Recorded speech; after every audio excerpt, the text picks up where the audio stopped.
আমার টুকটুকির কি হয়েছে? মন খারাপ কেন? আচ্ছা, আজকে এখানে সুন্দর করে সাজানো হয়েছে কেন?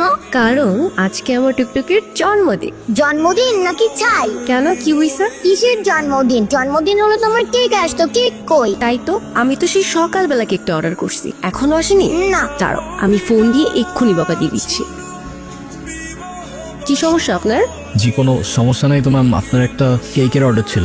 জি আমি জানি আমার কিসের অর্ডার ছিল। এখন আপনি বলেন, আপনার কি কোনো টাইম সেন্স নাই? কেকটা আমি সকালবেলা অর্ডার করছি, এখন অলমোস্ট বিকেল। এখন কেকটা যদি নষ্ট হয়ে যায় না, আপনার কিন্তু খবর আছে। এখানে তো আমার কোনো ফল্ট নাই ম্যাম, আমাকে যখনই ডেলিভারি করতে বলছে আমি তো তখনই। এই থামেন তো আপনি কোনো কথাই বললেন না। টুকটুকি চলো তো আমরা গিয়ে কেকটা কাটি।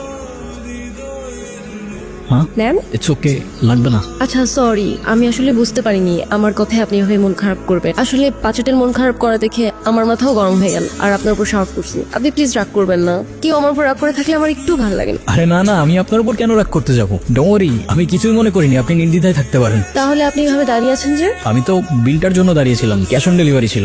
সরি, আমি একদম ভুলে গেছি। এই যে আপনার পেমেন্ট। থ্যাংক ইউ, শুক্রিয়া। আপনার নাম্বারটা দেওয়া যাবে? কেন? এমনি।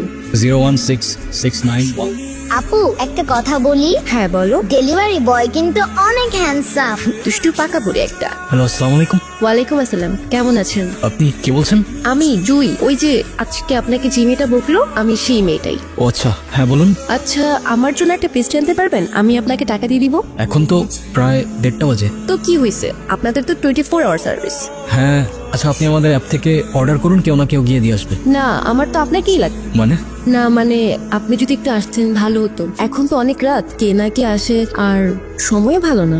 যদি কোনো দুর্ঘটনা ঘটে। আর পেস্ট্রিটা আমার জন্য না, একটা বাচ্চার জন্য। খুব বায়না করছে, আপনি একটু নিয়ে আসেন না প্লিজ।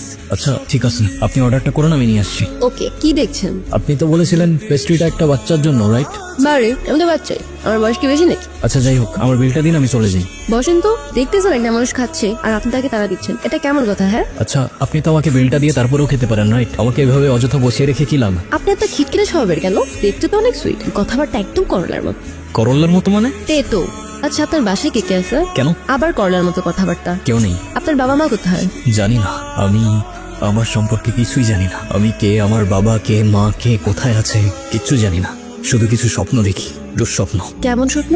সেটাও জানি না, স্পষ্ট না, আচ্ছা ঝাপসা। আপনার কোনো বন্ধুও নেই? না, কেউ নেই। নাও, আজকে থেকে আমি তোমার বন্ধু। ফ্রেন্ডশিপ মোবারক হো মেরা দোস্ত। শুক্রিয়া, আর ফ্রেন্ডশিপ মোবারক হোক। আচ্ছা, তোমার তো পরিবারে সবাই আছে, তেমন কোনো ফাইন্যান্সিয়াল নিডও নাই, তাহলে ফ্যামিলির থেকে এত দূরে এই বাচ্চাদের সাথে কেন থাকো তুমি? বলতে পারো এটা আমার ভালো লাগা। ওদের সাথে থাকতে, ওদের সাথে সময় কাটাতে আমার অনেক ভালো লাগে। ওদের তো আপন কেউ নেই। ওদের ছোট ছোট ইচ্ছেগুলো যখন পূরণ করি, ওদের খুশি দেখে মনে হয় আমি হয়তো ওদের আপন মানুষ। আপন মানুষ? আচ্ছা চলো, আমরা ওদিকে যাই। আরে তুমি এখানে? এলাম তোমাকে দেখতে। আমাকে দেখতে? হ্যাঁ, আর কত কাজ করবা? হ্যাঁ, এত টাকা নিয়ে কোথায় যাবা? কোথাও না, কোথায় আর যাবো? কিন্তু আমাকে তো যেতে হবে। কোথায় যাবে তুমি? আমাদের বাড়িতে। ও আচ্ছা, যাও ঘুরে আসো, ভালো লাগবে। ঘুরে আসো আবার কি? তুমিও তো যাচ্ছ আমার সাথে। মানে আমি কেন যাব? তোমাকে আমার সাথে যেতে হবে। আরে না, কি বলো, আমি গিয়ে কি করব? আমি এত কিছু জানি না, মা তোমাকে সাথে নিয়ে যেতে বলছে। আচ্ছা এবার না হয় তুমি গিয়ে ঘুরে আসো, আমি পরে কখনো যাব। না, তোমার এক্ষুনি যেতে হবে আমার সাথে আমাদের সরিষা বাড়ি। কোথায় বললে? সরিষা বাড়ি, আমাদের বাড়িতে। কি হয়েছে তোমার? না কিছু না। চলো তোমার ছুটির ব্যবস্থা করি, আসো। কি দেখছো? সবকিছু কেমন যেন পরিচিত লাগছে, মনে হচ্ছে এখানে, এই গ্রামে আমি আগেও এসেছিলাম। তাই নাকি? তো কবে এসেছো শুনি? জানি না। কেমন লাগছে আমাদের গ্রাম? সুন্দর, আই মিন অসম্ভব সুন্দর। তাহলে তোমাকে এত আনমনে লাগছে কেন? জানি না, তবে এখানে আসার পর থেকে কেমন যেন সবকিছু এলোমেলো লাগছে, কিছুই বুঝতে পারছি না। কেন? সেটাও জানি না। আচ্ছা আমাকে একটা কথা বলো তো, আমার ফেসের সাথে কি তোমাদের এখানের কারোর চেহারা মেলে? হ্যাঁ, এখন এত কিছু চিন্তা বাদ দাও। সন্ধ্যা হয়ে যাচ্ছে, বাড়ি যেতে হবে, চলো। সন্ধে হলেই বাড়িতে যেতে হবে কেন? কারণ আমাদের এখানে সন্ধ্যা নেমে আসলে ভূত আসে, বিশ্বাস করো না তো? ওয়েট। অনেক ভয় পেয়ে গেলাম। আচ্ছা চলো। চলো। কবির, মা বাবা যদি তোমার ফ্যামিলি সম্পর্কে জিজ্ঞাসা করে, তুমি আবার এসব বলো না যে তুমি কিছু জানো না। শুনতে কেমন যেন লাগে, অন্য কিছু বলে দিও, ওকে? আচ্ছা। চল। বাবা, ঢাকায় তোমার কি কি আছে আর তুমি করো কি? আমি একটা রেস্টুরেন্টে জব করি, একাই থাকি, পরিবার বলতে তেমন কেউ নেই, অনাথ বলতে পারেন। অনাথ কেন বলছো? আমরা আছি না, আমি আছি না। আমাকে কি তোমার মায়ের মতো মনে হয় না বাবা? তাছাড়া সব মায়ের না সব সন্তানকে আপন মনে হয়, অনাপ মনে হয় না। আজ থেকে তুমি আমার সন্তানের মতো, কেমন? এই বাড়ির দরজা তোমার জন্য চিরদিনের জন্য খোলা। তোমার যখন প্রয়োজন তখন তুমি আসবে, এবং তোমার যা প্রয়োজন তুমি আমার কাছে চাই, কেমন? আপনাদের এই ভালোবাসাগুলো আমি কখনো ভুলতে পারবো না। আমার মতো একটা ছেলেকে আপনারা এভাবে আপন করে নেবেন ভাবিনি। আপনারা সবাই খুব ভালো মনের মানুষ। আপনাদের সাথে বসে প্রথমবারের মতো পরিবারের ফিলিংটা বুঝতে পারলাম। এখানে ঘুমাচ্ছ কেন? রুমে গিয়ে ঘুমাও। আচ্ছা ঠিক আছে জুই, থ্যাঙ্কস থ্যাঙ্কস কেন? সবকিছুর জন্য থ্যাংক ইউ। কবির স্যার, আপনি কি ছোট স্যার দেখছেন? রাজা যখন নিখোঁজ, প্রজার ঘুম হারাম। কোথায় রাজা, কোথায় রাজা, কোথায় যে আর খুঁজি।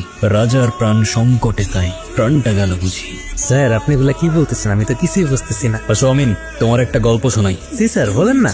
মনে করো তুমি একটা রাজ্যে থাকো, যেখানে রাজা তার প্রজাদের উপর অমানসিক নির্যাতন করে, যাকে খুশি মেরে ফেলে, জমি লুট করে নিয়ে যায়। তখন তুমি কি করতে? স্যার আমি তো সেই রাজারে পুলিশে দিয়ে দিতাম। পুলিশও যে তাকে ভয় পায়, শত হোক রাজা তো। আচ্ছা ধরো আমিন, সেই রাজা তোমার বাবাকে জমি লুট করে নেবার জন্য খুন করে সেটা আত্মহত্যা বলে চালিয়ে দেয়। তারপর তোমাকেও মেরে ফেলার চেষ্টা করে, তখন তুমি কি করতে? স্যার আমি তো সেই জালিমের বাচ্চারে ফাঁসিতে ঝুলিয়ে মেরে ফেলি। কবির, কবির দাঁড়াও। তুমি কোথায় যাচ্ছ? অনেক দূরের পথ।